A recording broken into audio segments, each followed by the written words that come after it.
what caused that disease and why is there so much of it? Why are there so many children being abused, or older people? It's not just young people being abused. And why are we just continually serving the problem with, well, let's build another institution?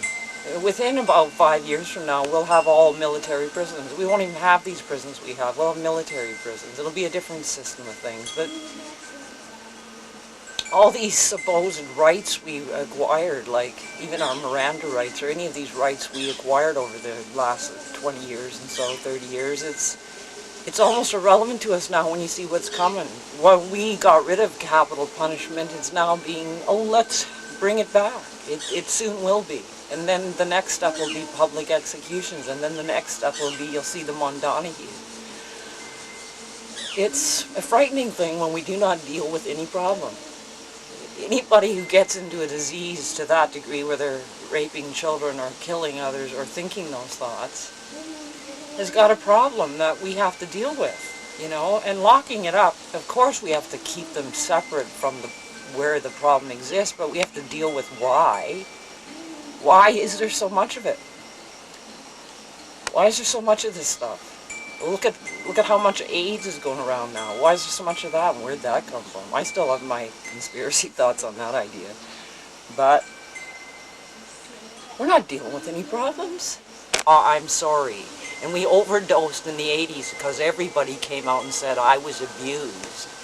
Not to put that down or to... Those people were brave to do so, but we had so much of it that now we become immune.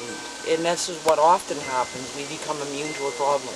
We hear it so often, we're no longer affected until it hits us. And it will.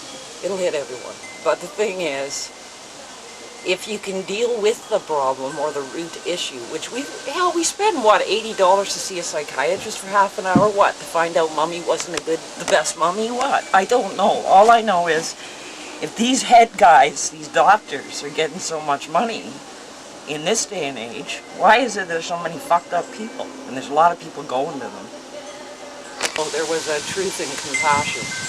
You know, they moved all the old poor people and the hotel dwellers downtown out of their buildings and put them on the streets because they had to make room for what was coming for Expo, you know. Yeah. I think we understood clearly then that we really went out of our way to clear the street. We wouldn't want the tourists to know that we had poverty in our situations or our sidewalks, you know. Just put people out of their home, you know. We'll have a party called Expo. How many millions, or would I say billions of dollars, was that little event worth, really, in the long run? And what all did we get out of that one? We'll just deal with this ourselves. This is a lynch mob mentality, and there's a lot of it going on. Vigilantism is going on. They don't believe in the justice system. Well, fine and dandy, you know, but the thing is when you're in your own neighborhood and you're killing your own brother, you know, and your war and your rage is going out in your family in your own neighborhoods and you're burning your own buildings. When you have a riot, it's right in your own town. You know, it's like, what's changing?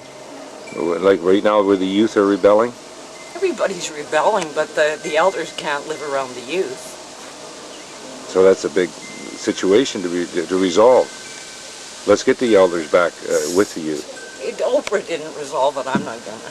I don't know that Jesse Jackson's had too good luck in it either, and neither did Martin Luther. So, I mean, it's got nothing to do about what I particularly will do about it.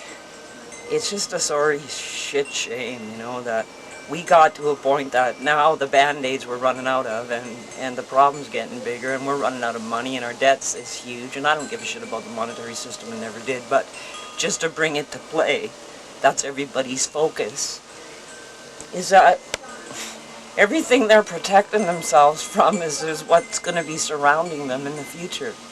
Is armed camps, martial law, curfew, neighborhood watch. You gotta have that neighborhood watch, you know? And basically all it is tips if anybody's smoking a doobie. Basically it's all it's based on. To those close to you. From a distance, you know, everybody looks good. You know, when you talk this intensely about anything you care about, you're obviously somebody who's in great fear of this, and I am. My greatest fear in life is I've never been free, yet I know that I am, because I've been to the jail systems to know what it is to be really not free. And to me, that is a horrible nightmare, that I could possibly be locked up again for any reason. I think of suicide. I would rather die. Maybe it will happen so that I will die for it, because I'll never be locked up. That's guaranteed. I'll put up a good fight. But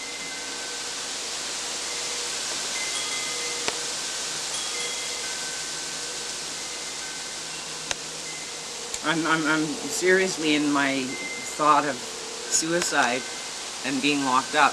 There is definitely a fear there, which is good, because in that fear it makes me want to protect everybody from being locked up. And probably the origin of these diseases I'm talking about, dis-ease of people, came from the fact that they never were loved, and they never were cared for, and they had too much suffering and overload, and that was their only way of reacting. We can say, oh well, I don't have any compassion anyway, so what? All I'm saying is we have to. We have to develop compassion before we even think of developing anything. Never mind your fucking muscles. I don't give a fuck about your muscles.